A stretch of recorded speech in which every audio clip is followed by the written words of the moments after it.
أفلا يتدبرون القرآن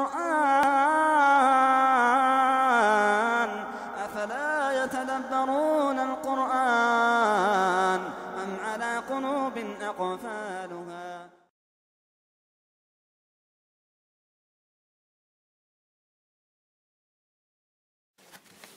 بسم الله الرحمن الرحيم. الحمد لله رب العالمين والصلاة والسلام على سيدنا محمد وعلى آله وصحبه أجمعين. أما بعد. السلام عليكم ورحمة الله وبركاته. We have reached ayah number 18. Ayah number 17. إن يوم الفصل كان ميقاتا. And indeed the day of decision or the day of sorting has an appointed time. We said it began a new section within the surah. Prior to that, if you remember, Allah spoke about His signs that point to His ability to resurrect and signs of His mercy. And then Allah moved on to another discussion on verse number 17, إِنَّ يَوْمَ الْفَصْلِ كَانَ مِيقَاتًا. Therefore, after all of these signs, indeed this day, i.e. the day of resurrection, it is something which has a fixed and appointed time. The next set of verses, they will explain in some detail this Yawmul Fasl. What is the description of the Yawmul Fasl, the day of sorting out between the believers and the disbelievers, and the day in which the truth and the falsehood will be separated. So Allah says in ayat number 18, يَوْمَ يُنْفَخُ فِي الصُّورِ فَتَأْتُونَ أَفْوَاجًا. On that day, i.e. the day of Al-Fasl, يُنْفَخُ فِي الصُّورِ, that the trumpet will be blown into, or the trumpet or the as-sur will be blown into. فَتَأْتُونَ أَفْوَاجًا. And so you will come forward afwaja, in multitudes. So this is now beginning a description now of this Yawm al-Fasl. So the trumpet will be blown into, or the horn will be blown into. This is, as we know, the sur. Now, a sur, or a trumpet, or you can maybe, I prefer the term horn, because trumpet nowadays has a connotation of music. Okay, when you hear the word trumpet, the first thing that comes to your mind is, what's the primary use of a trumpet? It's for music, isn't it? This is why, I think a couple of weeks ago, a sister asked a question.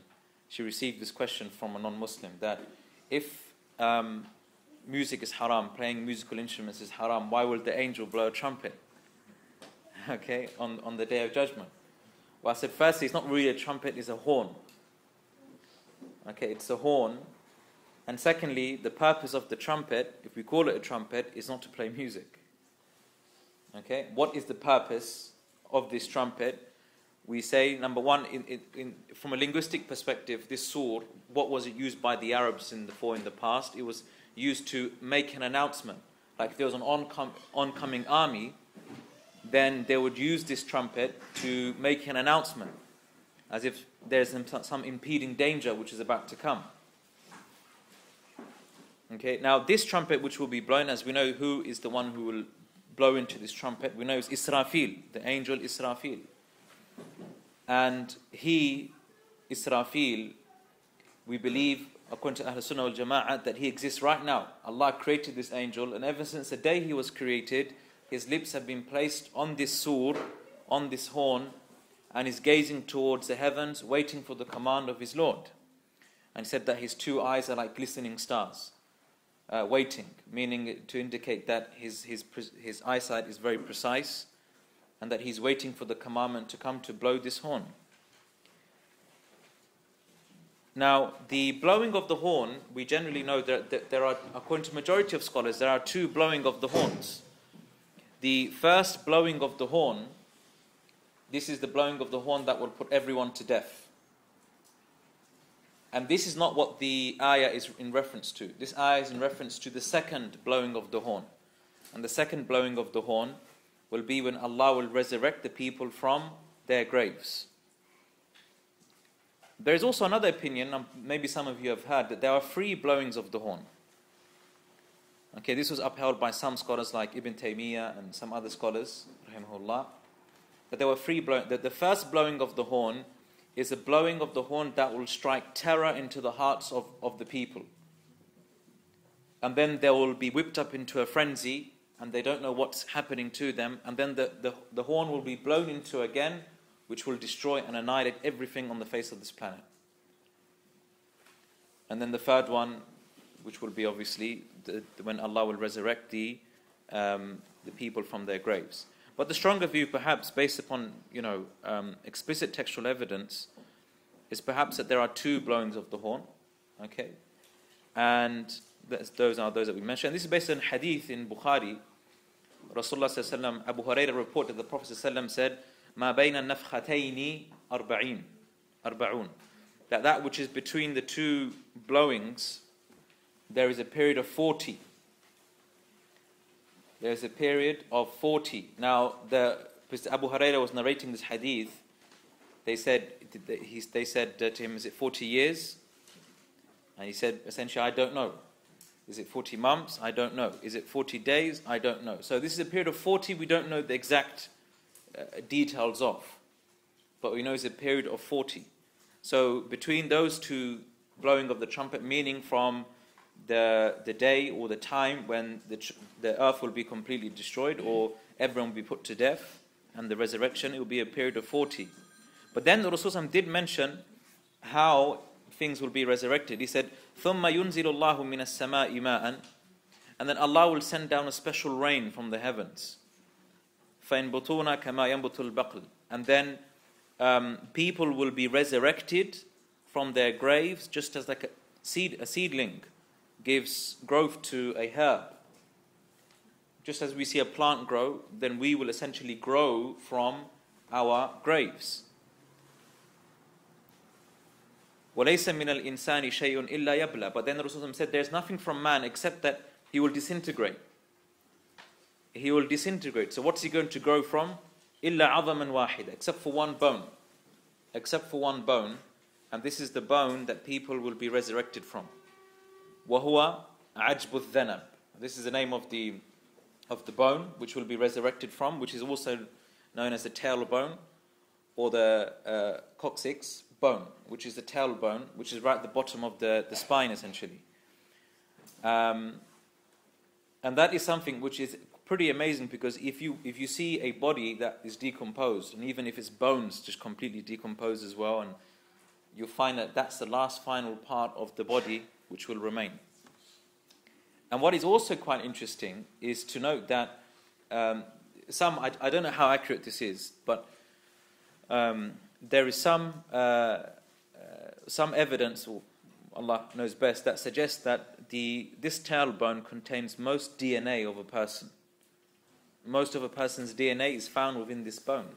So obviously to resurrect the person from this part of the bone would be the most appropriate thing. While I was doing some research into this bone, I came across an interesting website actually. There was a website that was formed by a group of atheists, and the title of the website was something along the lines, "Where God got it all wrong."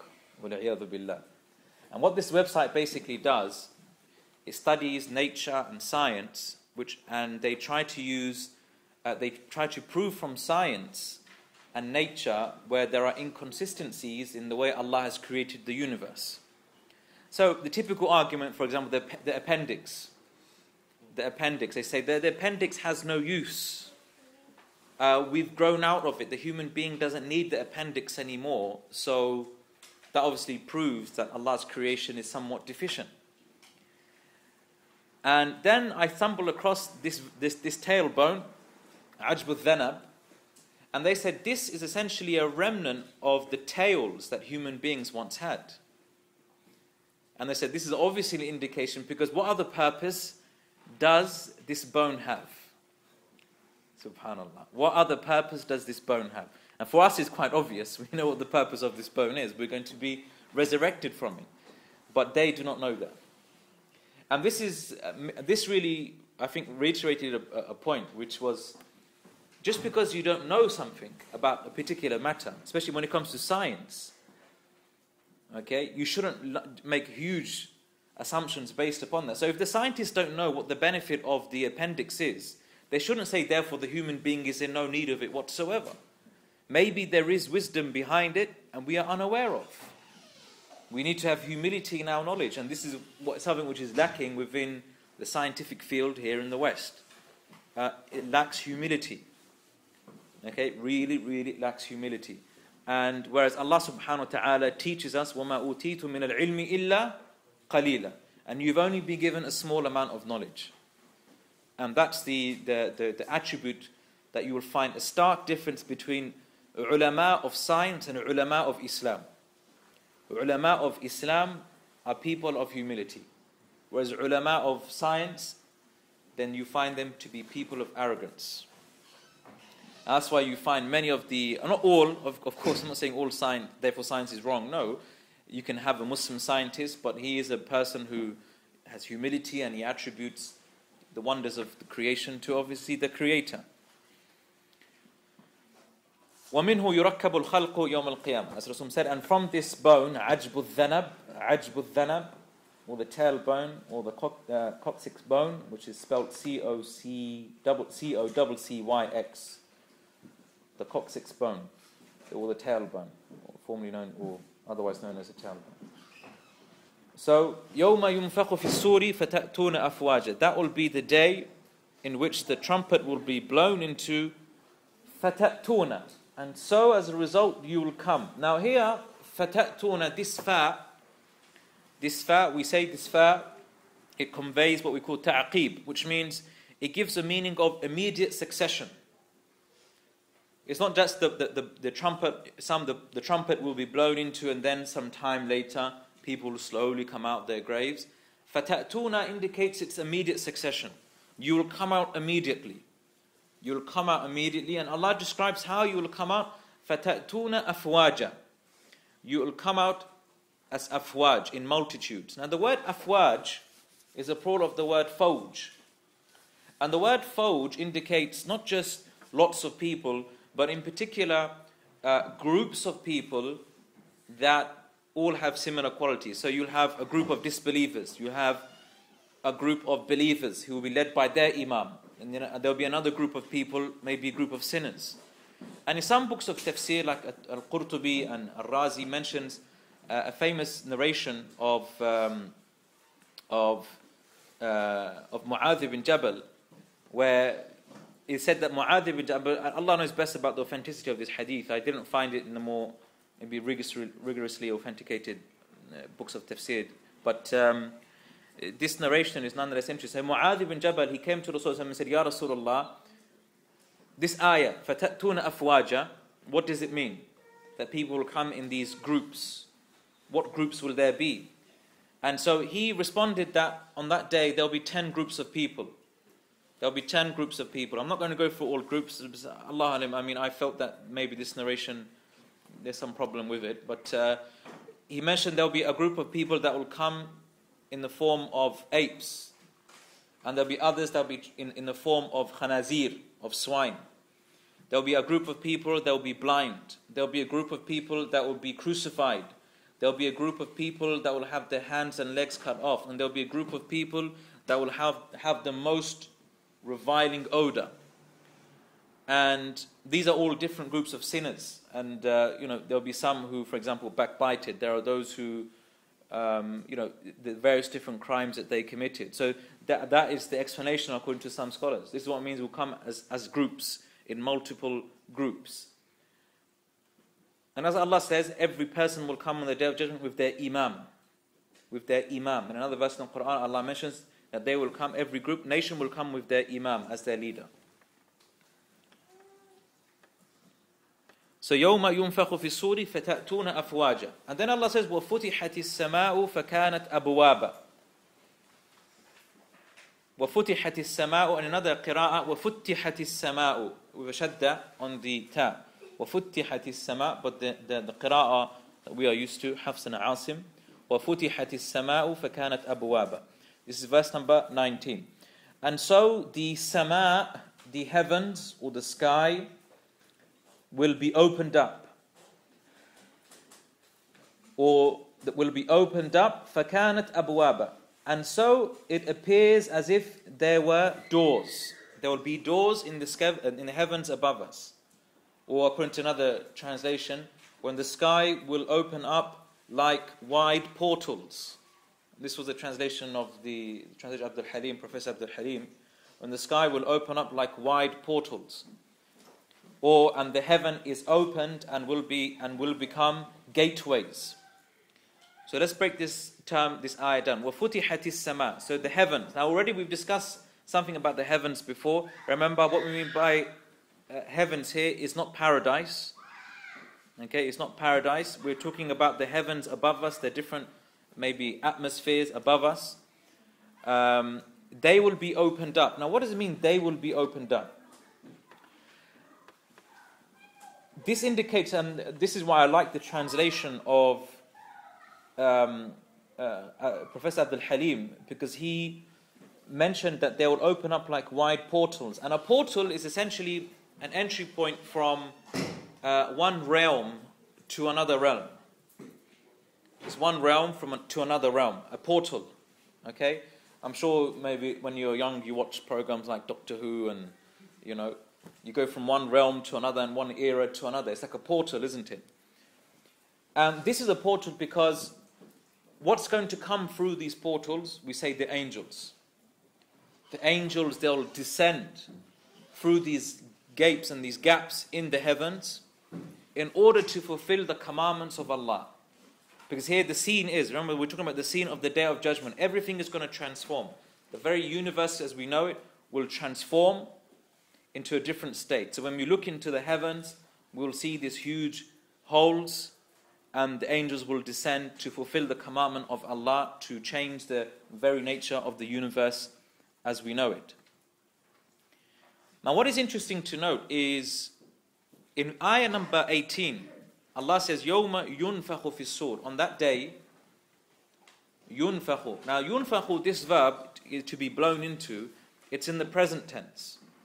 It's as if it's saying on that day, the trumpet will be blown into. But then the next verse, وَفُتِحَتِ السَّمَاء. And it doesn't say, and the heavens will be opened up. Will be opened up. That's why in some translations I notice how most of the translators, they didn't capture this point. Because in this ayah, it mentions it in the past tense. So there was one translation, the Sahih International, and look how they translated it. They said, and the heaven is opened and will become gateways. The heaven is opened.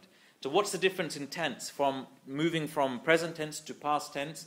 That's why in the more detailed books of tafsir, especially those that pertain to the tafsir of the language, they say this conveys,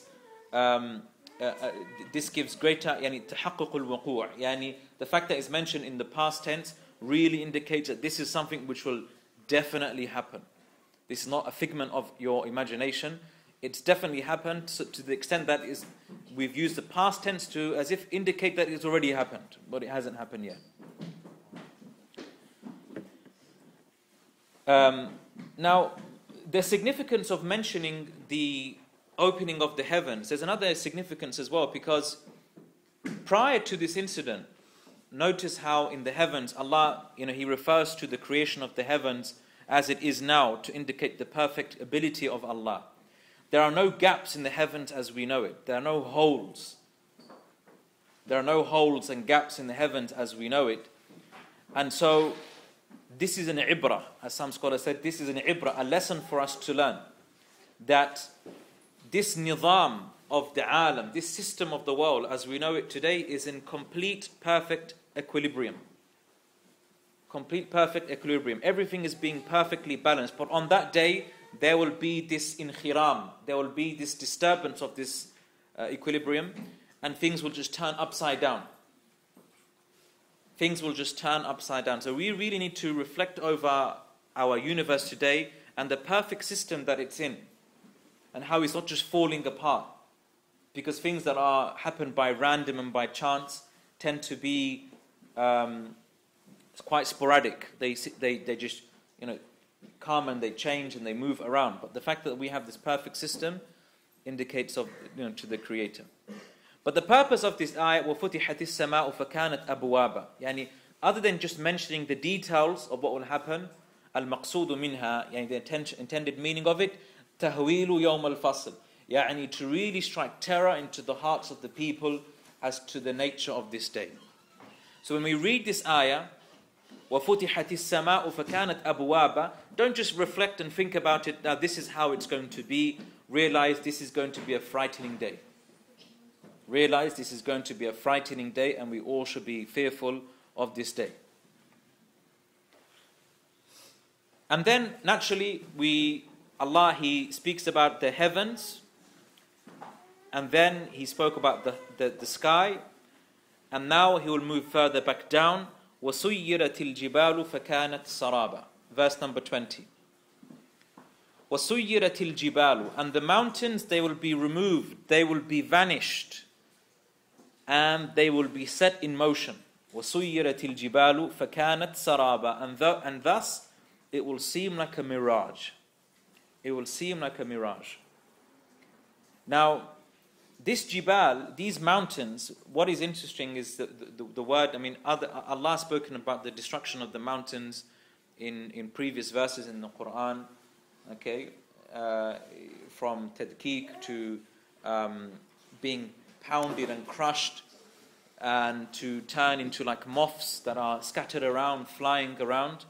Here, there's this idea, وَسُيِّرَ. Suyyira has if you look at the very, very root word, it comes from the word sara, which means to move. It means to move. Sara, yasiru, means to move. So suyyira implies as though the mountains are going to not just to crush in one place, but as if they're going to move. And maybe something that, how we can relate to that today, we know that the earth is made of different tectonic plates. And when they move, when these tectonic plates move, the mountains will move with them. And especially if these tectonic plates that are situated, between, these mountains are placed between these tectonic plates, then when the tectonic plates move, naturally these mountains will crumble. Because remember we said Allah, He said He created the mountains as what? Pegs, to keep the earth in place. So if the tectonic plates, they move, okay, what's going to happen to those pegs? They're going to eventually crumble.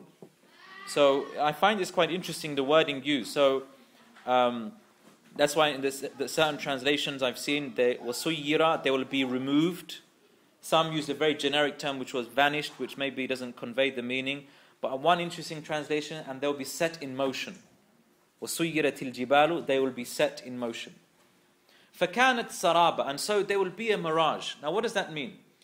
It will be a mirage. Now what is a mirage? A mirage, usually they occur in the deserts. If you, due to the, as you know, if you move to a very, very hot region, if you look into the distance, due to the heat, the extreme heat, you will see something moving, and it will seem as though it's the ripples of a river or of a lake. And this is, so you think in distance there is some water there.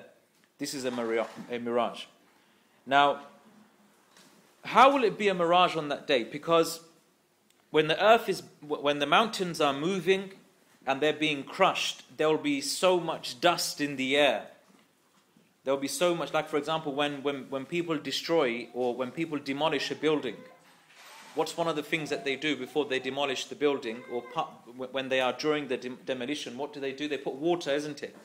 I don't know if you've seen a demolition of a building, but they put a lot of water. Why do they put that water there? To keep all the dust in place. Okay, if they didn't put that water there, then when the building collapses, there'll be dust everywhere. I mean, I'm sure all of us have seen the scenes of 9/11. When the building collapsed, there was dust for literally, hundreds of, maybe even miles. Okay, so if you look at that from a distance, you'll think that is a massive structure. And as a mountain, you might think, the mountain is still there, but that is just merely dust. And that is why it's a mirage. You think it's a mountain, but it's not. It's just like a plume of dust. فَكَانَتْ سَرَابًا. Now, after Allah has given us some description of this Yawmul Fasl and what will happen on the day of resurrection, the next stage now, this is the next major theme within the surah.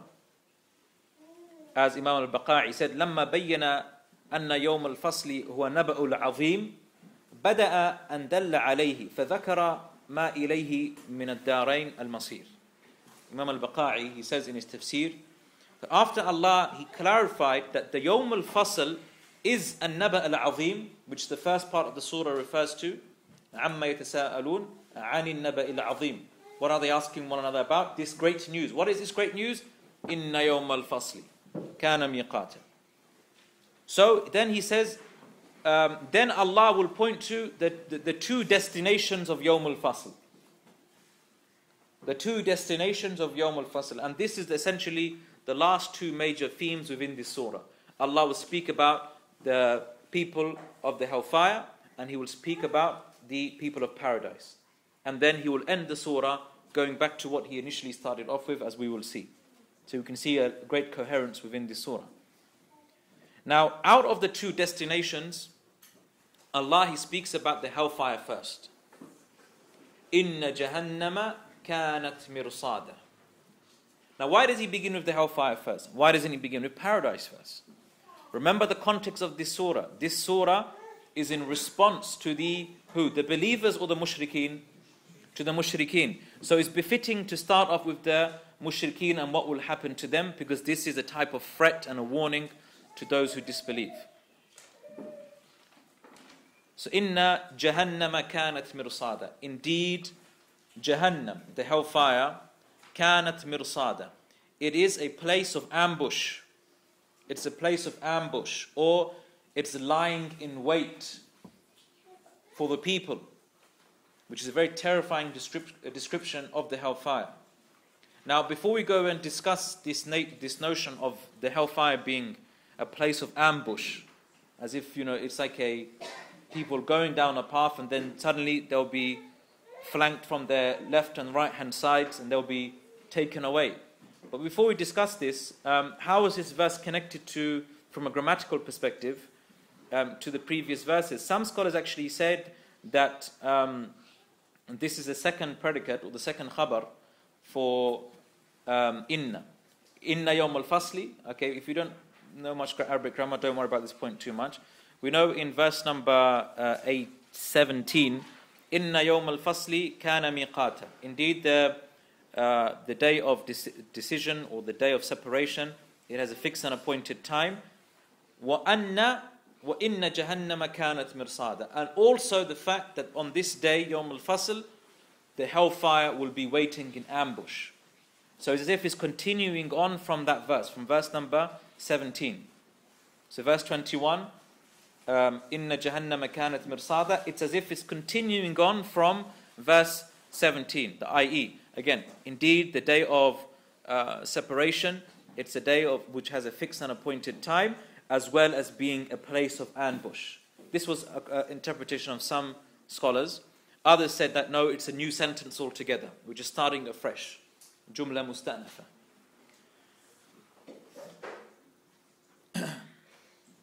Inna jahannama kanat mirsada. Indeed, the hellfire is a mirsad. Now, mirsad is a place. Now, some scholars say al-mirsad is like a ism makan. It's a place where someone who seeks to ambush someone waits, ready to pounce on his enemy. So you can imagine, for example, if you're traveling through some mountains. If you travel through some mountains, if you're a highway robber, what will you do? You probably wait. You'll be positioned in a higher position, looking down, waiting for someone to pass by to pounce on them. So Allah, He describes the hellfire being a place like this. It's a mirsad. Others say that mirsad is not necessarily a name of a place, but it's a description. It's a description. And more specifically, they say it is ism mubalagha for the word ar-rasid. So it refers to the actual person who's going to ambush. So we can even say that hellfire is not just, we can translate not just being a place of ambush, but it is the ambusher itself. This is the ambusher itself. And does the word ambusher actually exist in the English language? I don't know. Does it exist? Yes. Ambusher, yeah? Yeah, it does. Okay. Just to be sure of that. Yeah, so anyway, if not, is the active participle of ambushing.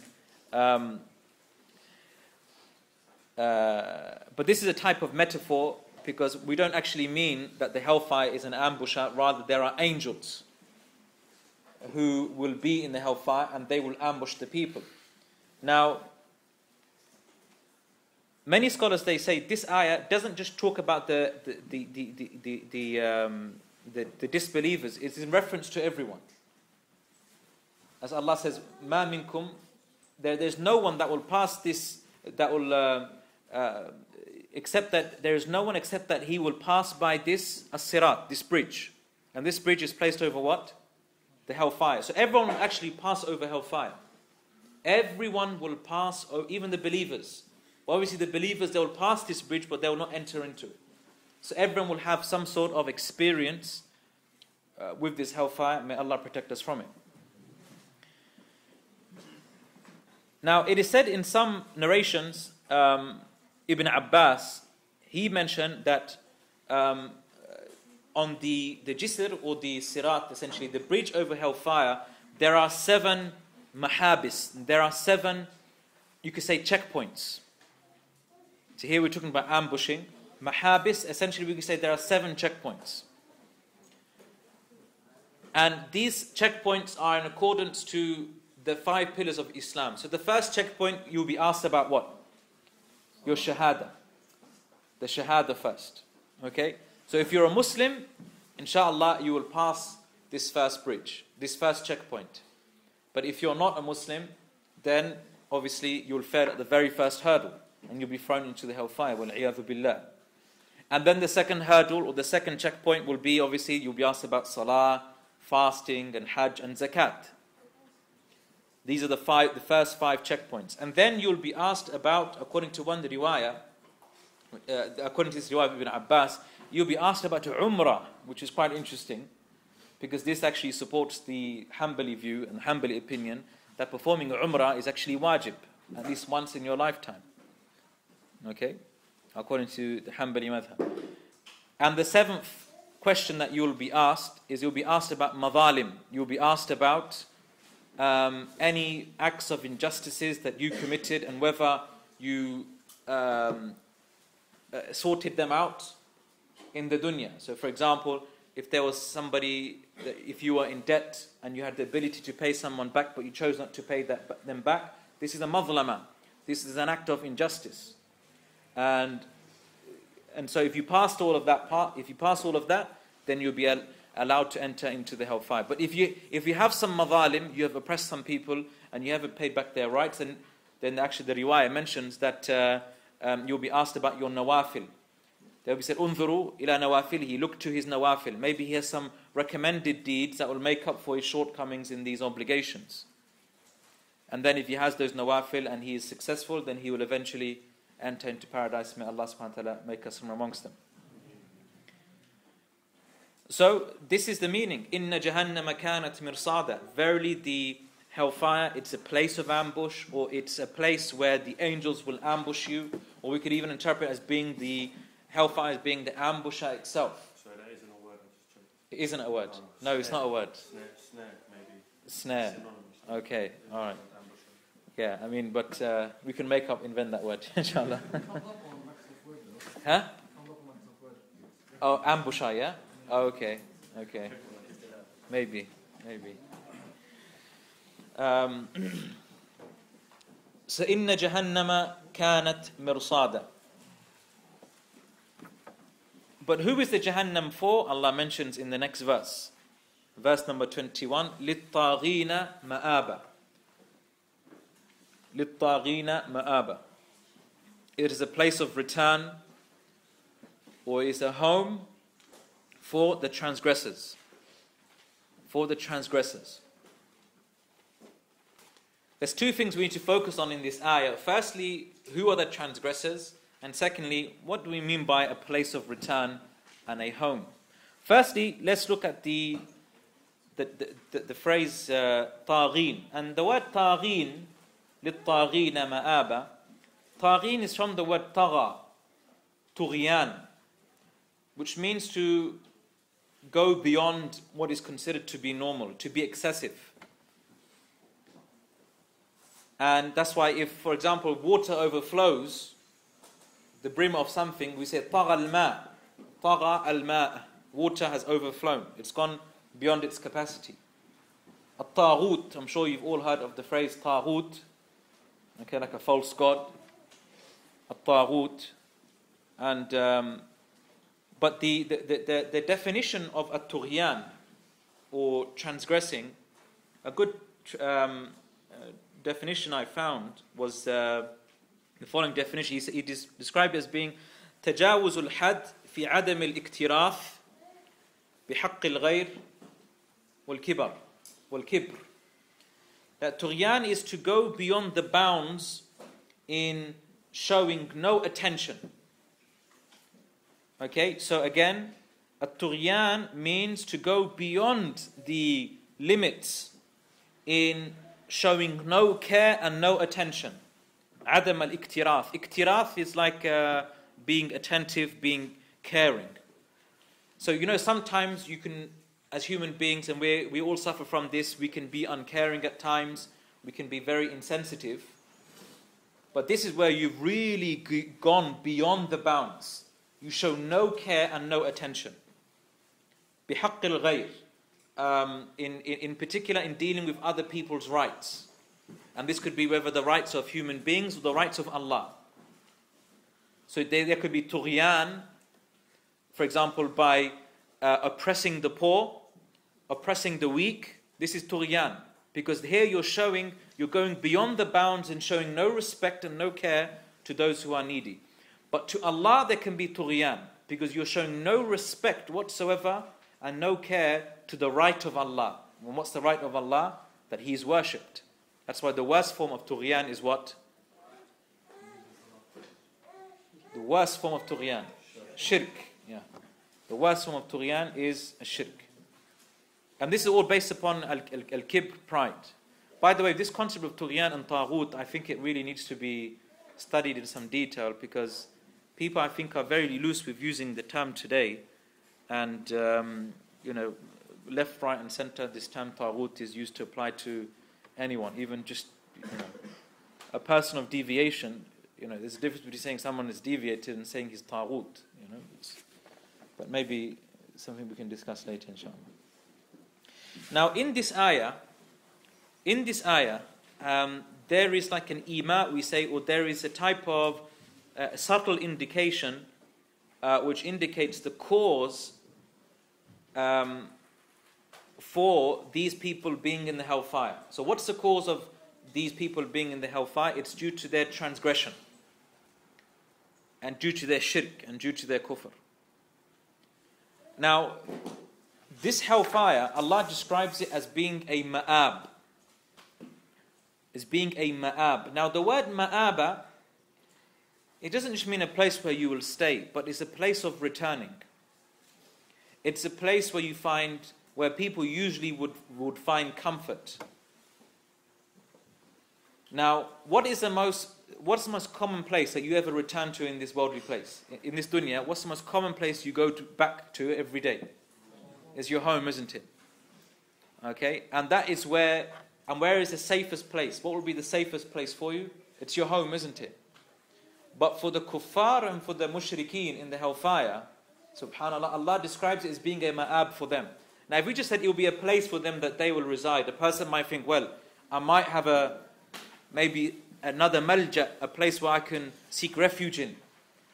And that's what the people in hellfire will try and do. When they're in the hellfire, they will try and find a way out.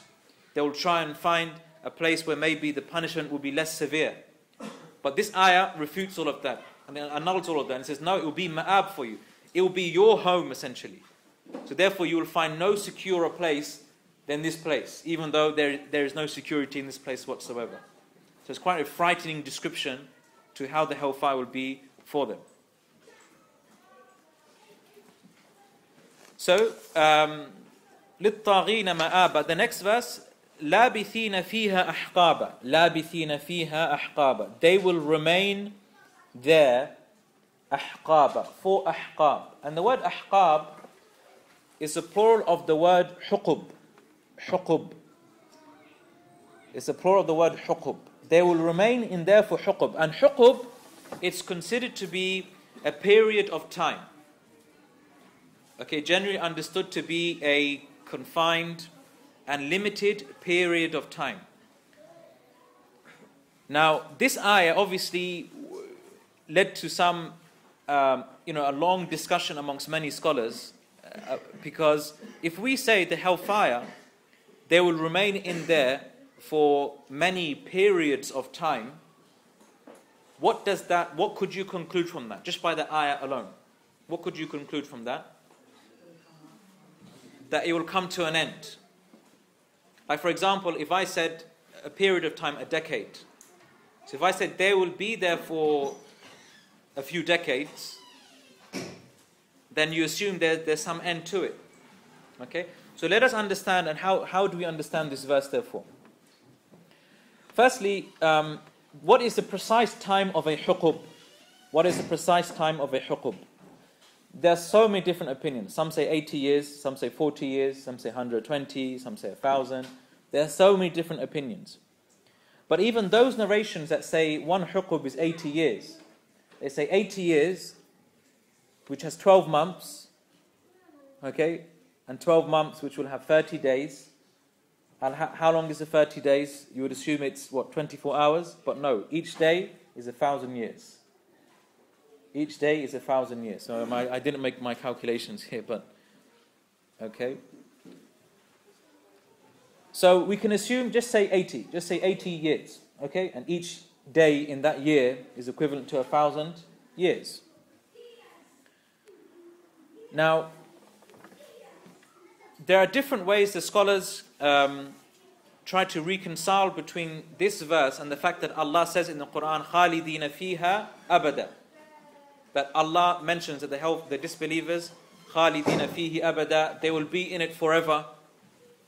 Abada, forever and forever and forever. And then we have this verse. So how do we reconcile between this verse in Surah An-Naba and the other verses that have meanings of eternity? There's one interpretation which says that, and this was stated by Imam al-Tabari in his Tafseer, that we interpret ahqaba to refer to believers. That the believers will remain in the hellfire for ahqab. Meaning those believers who are sinners, if they do enter into the hellfire, then they will only remain for ahqab, for only a certain period of time. But this I believe to be a very weak view. And Ibn Ashur in his tafsir, he said this is لَيْسَ مِنْ شَأْنِ الْقُرْآنِ الْمَكِّي. This is not from the way Allah speaks about the believers, especially in the Meccan period. Because in the Meccan period, all the believers were known to be righteous. There were no hypocrites amongst the believers. Whenever Allah speaks about the believers in the Meccan period, it's praiseworthy. Okay, it's all praiseworthy. So it doesn't make sense. And even from the context of the verse, if you look at the context of the verse, it's not referring to the believers, it's really referring to the disbelievers. So this opinion maybe is weak. There's another view that they said that this ayah was later abrogated. Okay, but even then this is, some say you can't have abrogation when it comes to akhbar, but to matters of aqidah, etc. So this is maybe a weak opinion. Another opinion, which was the view that was, which was the preferred view of Imam al-Tabari and Imam al-Shanqiti rahimahullah, that this period of time, ahqaba, is limited. It is limited, okay? But here Allah is speaking about a certain type of punishment that they will receive. It will be for a limited time. Because they say this ayah is connected to the next ayah. So, if we connect it to the next ayah, so لَابِثِينَ فِيهَا أَحْقَابًا لَا يَذُوقُونَ فِيهَا بَرَدًا وَلَا شَرَابًا. So they will not taste any coolness, nor will they taste any drink. This is one type of adhab that they will have. So they will go for a period of ahqab, many, many years, maybe thousands of years, through this ahqab, where they will taste no coolness, and they will taste no drink. This doesn't mean what is to come is going to be better. No. فَلَا نَزِيدَكُمْ إِلَّا عَذَابًا. But we will only increase you in punishment as the verse will come, as we will see, inshallah. Meaning what is to come will be far worse. So this even strikes more terror into the hearts of the believers. meaning you're going to face this punishment now for this period of time, and that period of time will last for, it will seem like forever, but then it will only get worse and worse. This was a view of, as some scholars like Imam Shinqiti rahimahullah and Imam al-Qurtubi. The final view is, which I find to be quite strong really, it's that there is no limitation put on these ahqab. Rather we say, it's like we say every time a period of time ends, you'll be punished again. Okay, so every time, ahqab, it's like saying, for example, for centuries and centuries and centuries, it will keep on going. Every time one century passes by, another century will come. كُلَّمَا مَضَى حُقْبٌ تَبِعَهُ حُقْبٌ آخَرٌ. That every time one huqb finishes, another huqb will come. And that's why if you notice in the ayah, it didn't say they will remain in the hellfire for a few ahqab, X amount of ahqab. It says rather they will remain in there for ahqab, unrestricted. It hasn't been qualified with a certain number or even amount. And this is why we say this, and this is the view of Ahl Sunnah wal Jama'ah, that the hellfire it will remain for eternity. Once you enter the hellfire as a disbeliever, you will remain there for eternity. And if a believer enters the hellfire, he will remain there for a certain fixed period of time, but eventually Allah will take every single believer out in the hellfire, such that there will only remain disbelievers. Now there was a view among some people of knowledge in the past where they believed that the hellfire will eventually come to an end.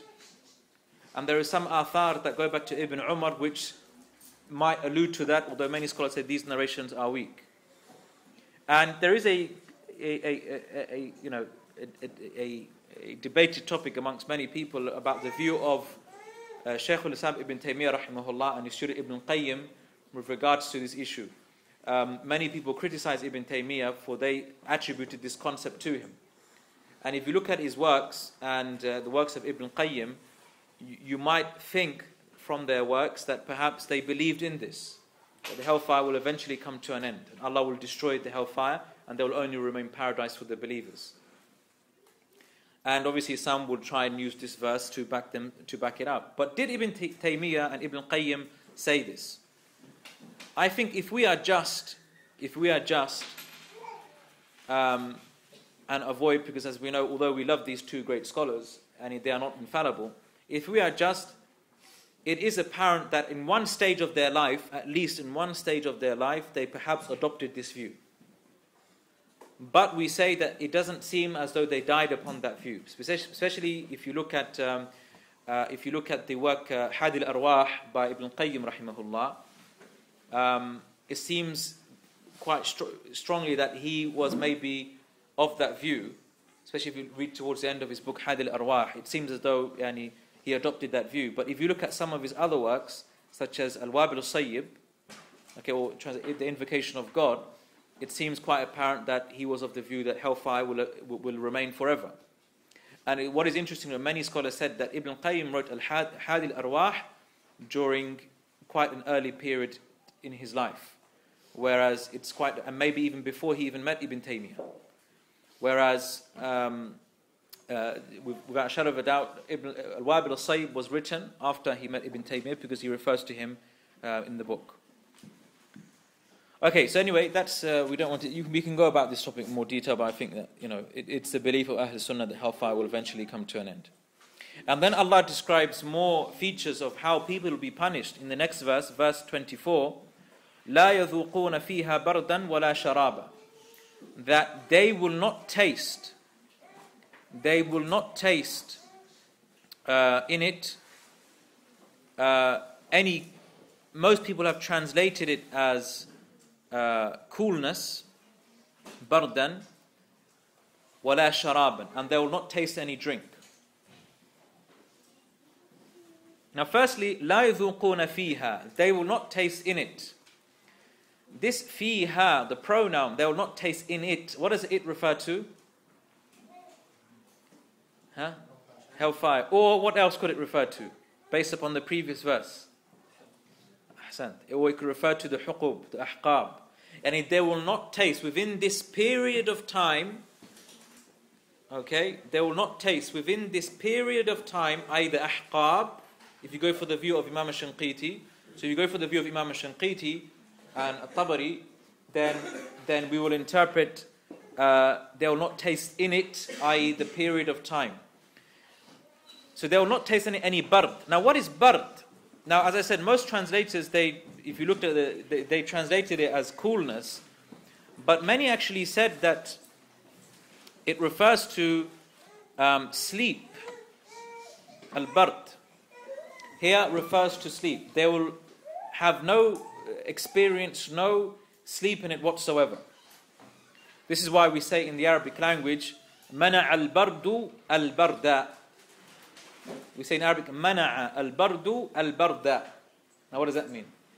مَنَعَ الْبَرْدُ, the cold, it prevented what? Al-bard. And what do we interpret this bard to mean? Sleep. Okay, so if it's really cold, you find it difficult to sleep. I remember once when I went camping once, there was a brother who he didn't have a sleeping bag. Okay? He was awake all night. Okay, he was awake all night. And the reason why, the only way I knew he was awake all night, is he kept me awake by the chattering of his teeth. Wallahi, his teeth were chattering. Okay, that's how cold he was. So I couldn't sleep because of that. So, when you're extremely cold, okay, you have no sleep. So in the hellfire, there is no sleep. In the hellfire, there is no sleep.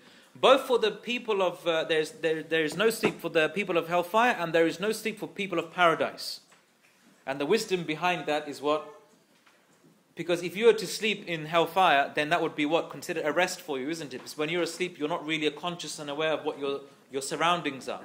So Allah will deny them sleep so they can continue to feel the pain and punishment. But for the people of paradise, there's no sleep. Now, you might think, well, I love sleeping. In the dunya, we love to sleep, isn't it? Especially where we have a nice and cozy blanket. But the people of knowledge, they said, no, in paradise there is no sleep, because if you sleep, you're going to miss out on the enjoyment of paradise. You're going to miss out on the enjoyment of paradise. So this is one interpretation, that bard in this ayah, لا يذوقون فيها بردا. Al-bard here refers to sleep. Others say al-bard refers to al-rawh wal-raha, rest and feeling comfortable. But if we go for the maybe the more common interpretation, which is bard here refers to coolness. Now what is interesting is that with coolness, you usually get coolness found within a drink, isn't it? Now the ayah says, لا يذوقون فيها بردا ولا شرابا. They will taste no coolness, nor will they taste any drink.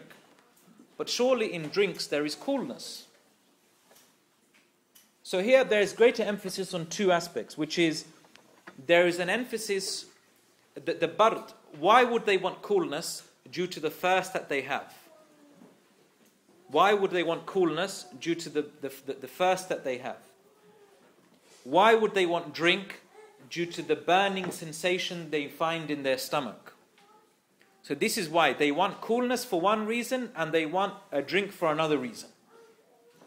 So they want coolness to remove their al-atash, their thirst, and they want the drink in order to remove the burning sensation they have within their stomachs.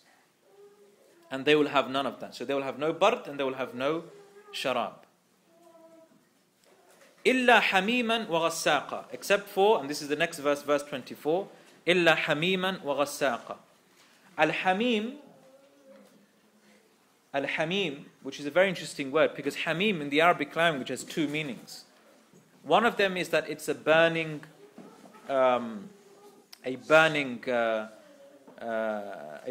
drink, or a boiling drink, a scalding drink. But it also has a meaning of a friend. It also has a meaning of a friend. Okay, now what's the connection between a friend and a burning drink or a scalding drink? This is a drink that they will be given so often, it will literally accompany them as if it was a friend to them. It will literally accompany them as if it was a friend to them. And so they'll be given a hamim and they'll be given a ghassaqa. And ghassaqa some have translated it as the pus of the people of hellfire. But some have interpreted it as Ibn Abbas, interpreted it as Az-Zamharir. The Aghasaqa is Az-Zamharir. And what is Az-Zamharir? Az-Zamharir is a special drink for the people of hellfire, which is extremely cold. Az-Zamharir. Now you might think, well, shouldn't that quench their thirst and solve? But this is a cold, which is a drink or a fluid which is so cold that it will burn them inside. It will destroy them from the inside. You know, something when it becomes really cold, okay, it can actually become harmful to you. And even the hellfire, it goes through stages. Allah is preparing the hellfire through extreme cold, seasons of extreme cold and seasons of extreme heat. So that's one interpretation. Now, so they will have this instead of having al-bard and al-sharab. Allah mentions the reason why they will have this hamim and ghasaqa in the next verse, verse number 25, jaza'an wifaqa. Jaza'an wifaqa. Is it 26? The last one was 25. Oh, sorry, I got my numbers wrong.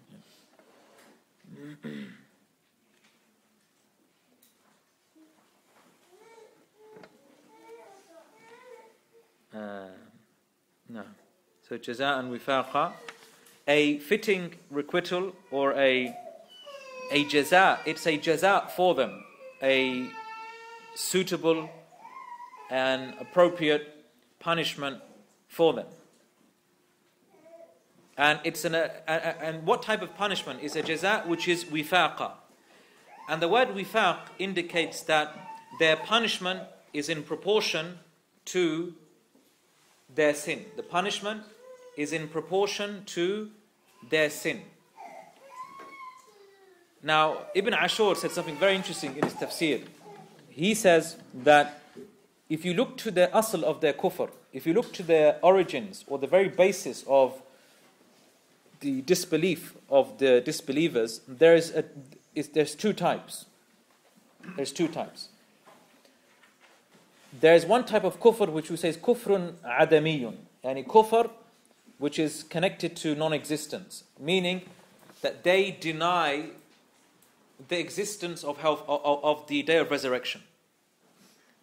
They deny the existence of the day of resurrection and the day of recompense. So this is a type of kufr which is rejected to denial and rejection, adamiyun. There's another type of kufr which is what we say wujudi, which is attributed to wujud, which is existence, where they attribute to Allah, where they attribute to the Messenger and they attribute to the Quran falsehood. So this is not pertaining to non-existence, this is pertaining to existence. So you have one type of kufr which is pertaining to non-existence, i.e. they don't believe in the existence of hellfire or paradise or day of recompense. And they have another type of kufr which is based on wujud, existence, i.e. they're saying the Prophet, he exists, he's a liar. The Quran, it's all a book of false stories and what have you. So as a result, their punishment will be of the similar type. One pertaining to non-existence and one pertaining to existence. And the previous ayah mentions that. So in the ayah where it says لا يذوقون فيها بردا ولا شرابا, on the day of on that day or during the ahqab, they will taste no bard and no sharab. So is that non-existence or existence? Non-existence. They will not taste any of that. They won't have it. So just as they denied the existence of the Day of Judgment, they will be denied any drink and any coolness. And because they attributed to Allah and the Messenger falsehood and lies, and they made up these forgeries, they will be given something as a result of that. But will they be given? Hamiman wa ghassaqa. They will be given hamiman wa ghassaqa. And that is obviously pertaining to existence. Okay, and this is why we can say the significance of saying jaza'an wifaqa, a suitable and proportional recompense for what their hands earned.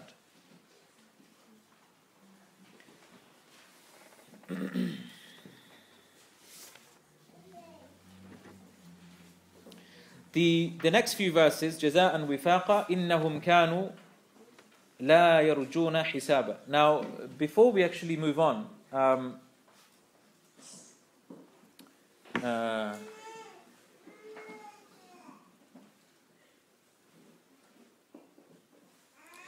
the ayah of where it says لا يذوقون فيها, they will not taste in it any coolness or drink. The significance of using the word يذوقون, which is ذوق, from the word ذوق, to taste. And there's a difference between saying لا يشربون فيها, they will not drink in it any coolness or any drink, and saying they will not taste any coolness or drink. What's the difference? Because we say a ذوق has ihsas to it. ذوق has a concept of you being able to feel what you're taking in. Okay, a ذوق. Whereas if someone drinks something, it's possible that you can drink something without actually tasting it. You know, sometimes, for example, when you have medicine, okay, when you have medicine, sometimes you just swallow it. You don't want to taste it. So here you say sharibta ad-dawa, you've drunk or you've taken tanawalta, you've taken the medicine, but we won't say you tasted it. You won't say dhaqa. Okay, so the indication here is that not just that they will not taste in it bard and sharab, but rather instead they will taste the hamim, this hot boiling water. So this hot boiling water is not something that they're just going to be forced to take in and swallow like we will take in medicine. Rather, this is something that they will taste, and the whole body will experience the pain of that. There will be ihsas, they will feel the pain of that drink. So إنهم كانوا لا يرجون حسابا, they did not hope, or nor did they expect for there to be any recompense. So innahum here refers to who? Refers to at-taghin. It refers to at-taghin, those transgressors. Now, here, what is interesting to note is the word that Allah used, إِنَّهُمْ كَانُوا لَا يَرْجُونَ. The word yarjun. Now the word yarjun is taken from the word raja, which usually means to hope. It usually means to hope. Now hope, in essence, it is expecting something which is beloved or hated to you. It's beloved, isn't it? Okay. Like for example, if something bad happens to you, you don't say, I didn't hope for that. Rather you say, I didn't expect that. So, wouldn't it make more sense to say, therefore, instead of saying لا يرجون إنهم كانوا لا مثلا يتوقعون, they were not expecting this hisab. So what's the significance in using hisab?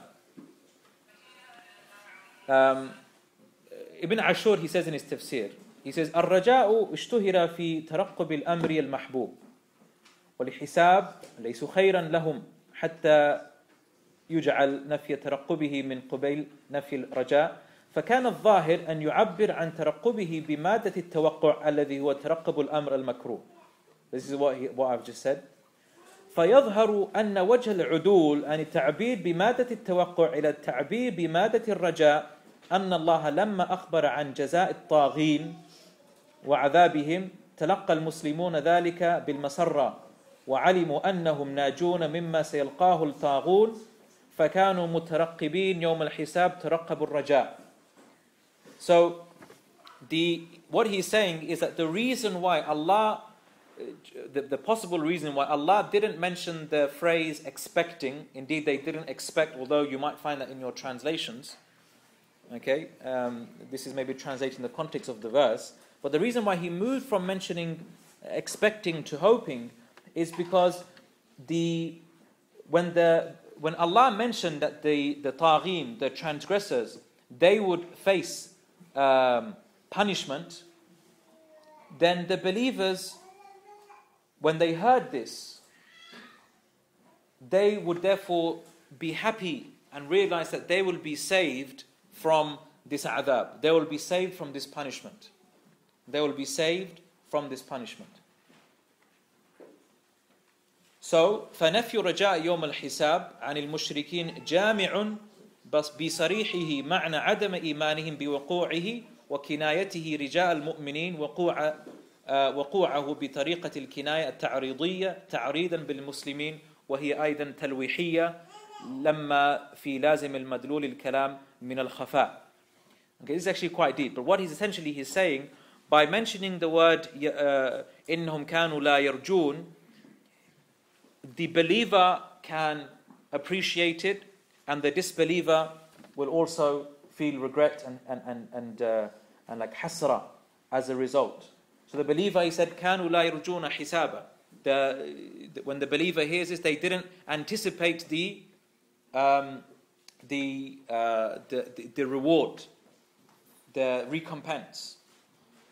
And that's why some scholars of tafsir, they said, they looked at it slightly differently, and they said the reason why yarjun, or they didn't really hope for the reward, is because they didn't think there was any point in doing virtuous deeds, because they're not going to be rewarded for doing virtuous deeds. So therefore, what's the point of me being virtuous and good to another person when I'm not going to get any reward for it? What's the point of me being charitable, for example, if I'm not going to be rewarded for it in the hereafter? And this is why you find a lot of virtuous qualities are missing from this society that we live in today, because people only show virtuous characteristics when there is certain benefit for them in this dunya. Okay, and you'll be surprised that the amount of you might see, for example, good ethics and good akhlaq in certain aspects of this society, but in many cases for their benefit. For example, when you walk into a shop and you find people smiling at you, showing good akhlaq, good mannerisms, and we know in Islam, smiling is an act of charity, but for them, smiling is a means to attain your wealth, isn't it? Okay, so when you walk into a shop and you see someone smiling at you, that's not because they like you; they just want your money. Okay, we need to be realistic. Anyhow, so إنهم كانوا لا يرجون حسابا وكذبوا بآياتنا كذابا. And also another reason for this recompense that they will face is that they used to belie our signs. They, i.e. the disbelievers, used to belie our signs, or used to belie us. And we've spoken about the belial and the different types of rejection before at the beginning of our tafsir, so we don't really need to explain that any more in detail. وَكُلَّ شَيْءٍ أَحْصَيْنَاهُ كِتَابًا. Verse 29, وَكُلَّ شَيْءٍ, and everything that they did, every action that they did, every statement that they made, أَحْصَيْنَاهُ كِتَابًا, we have recorded it down. Now, the word for recording, أَحْصَيْنَاهُ, it's a very strong form of recording. Because sometimes when we count things and we enumerate things, sometimes people can forget. But this is a type of recording that will never be ever omitted. أحصيناه ما لهذا الكتاب لا يغادر صغيرة ولا كبيرة إلا أحصاها ووجدوا ما عمل حاضرا. As Allah mentions in Surah Al-Kahf, that the disbelievers will say, ما لهذا الكتاب, and what is wrong with this book? لا يغادر صغيرة ولا كبيرة, يعني it doesn't miss out, it hasn't missed out any small thing or any large thing except that it recorded it. وَوَجَدُوا مَا عَمِلُوا حَاضِرًا, everything that they did, they will find recorded in that book.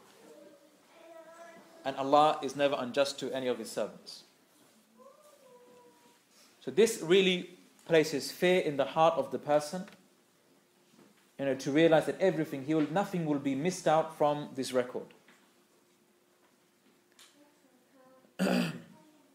So this is, like we say, a kinaya, or an expression which refers to shiddat al-dabt, yani precision in terms of recording. And also al-ihsa has a meaning of kitaba. We say usually something which has been enumerated or counted in this way, it is usually something which is written down. And as they say, al-umur al-maktuba masunatun an nisyan wal-ighfal. When something is written down, you don't really tend to forget it, isn't it? You forget it when you're trying to memorize it in your head. Once it's written down, that's it. It's very difficult to forget. And then the final verse within this section, فَذُوقُوا فَلَن نَزِيدَكُمْ إِلَّا عَذَابًا. So then taste, this is in the command form, and he tastes this punishment, فَلَن نَزِيدَكُمْ إِلَّا عَذَابًا, and we will not increase you except in punishment. The first important point about this verse, brothers and sisters, is we see again the concept of iltifat has occurred again. If we look at the previous verses, okay, starting from verse number 17, okay, actually in particular from verse number, the verse inna jahannama kanat mirsada, what verse number is that? 21. So inna jahannama kanat mirsada. Indeed, this hellfire, okay, is a place of ambush. لِلطَّاغِينَ مَآبًا. Now when Allah says لِلطَّاغِينَ, for the transgressors, is this in the third person or second person? Third person. Okay? لِلطَّاغِينَ مَآبًا لَابِثِينَ فِيهَا أَحْقَابًا لَا يَذُوقُونَ. They will not taste. Again, third person or second person? Third person. إِلَّا حَمِيمًا وَغَسَّاقًا جَزَاءً وِفَاقًا. Innahum, indeed they, كانوا لا يرجون حسابا. They didn't wait to expect this recompense. But then all of a sudden, فذوقوا. Then taste. This is not saying, and let them therefore taste. فذوقوا, this is second person. It's changed from third person to second person.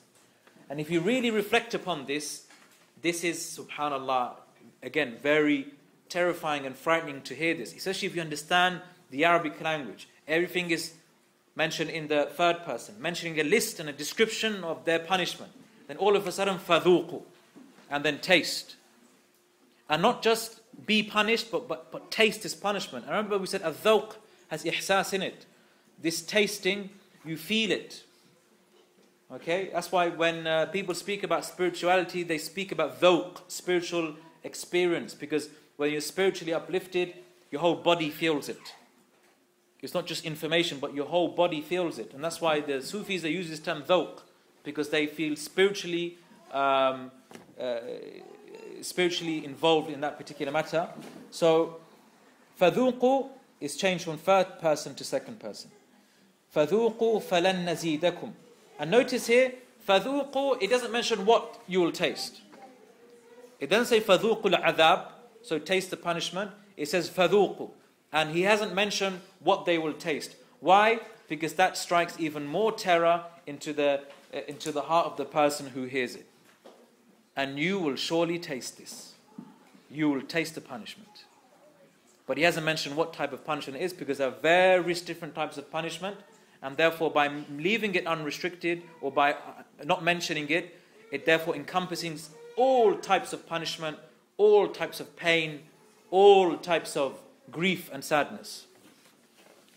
فَذُوقُوا فَلَن نَزِيدَكُمْ إِلَّا عَذَابًا. And we will only increase you in punishment. Many scholars, they said that this ayah is considered to be the most severe, is considered to be the severest verse in the Quran that speaks about punishing the disbelievers. There is no verse which is more harsh against the disbelievers than this verse. In fact, in books of Ulum al-Quran, they have a whole section in the more detailed books of Ulum al-Quran which speak about the verses which are the most severest on the disbelievers, and those verses which bring most hope for the believers.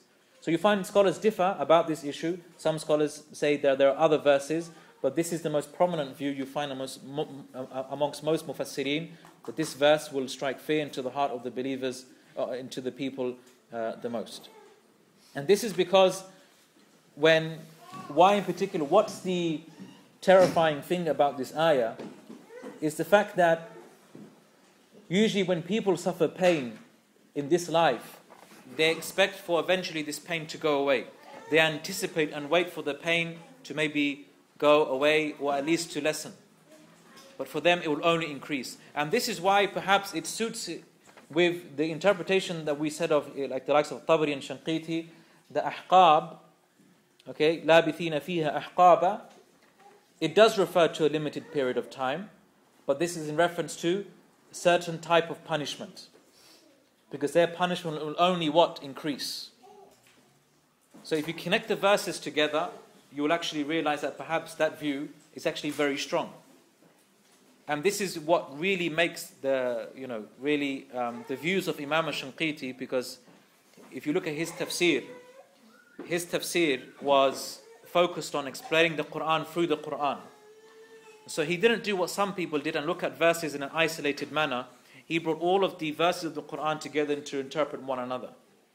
And that's what makes his tafsir very, very unique. And that's what he did here. Because he said, if you look at this verse, فَذُوقُوا فَلَنْ نَزِيدَكُمْ إِلَّا عَذَابًا, it fits beautifully with the verse لَابِثِينَ فِيهَا أَحْقَابًا. This ends the section of this part of the surah, which speaks about the description of the hellfire and what will happen to those people who rejected this belief in the resurrection and the recompense. And then Allah will end the surah by giving a description of those who succeeded in life, or those who believed in the recompense, and He will speak about the pleasures that they will have in paradise. And we ask Allah subhanahu wa ta'ala to make us from amongst them, inshaAllah. And with that we will conclude. جزاكم الله خيرا. سبحانك اللهم وبحمدك أشهد أن لا إله إلا أنت أستغفرك وأتوب إليك.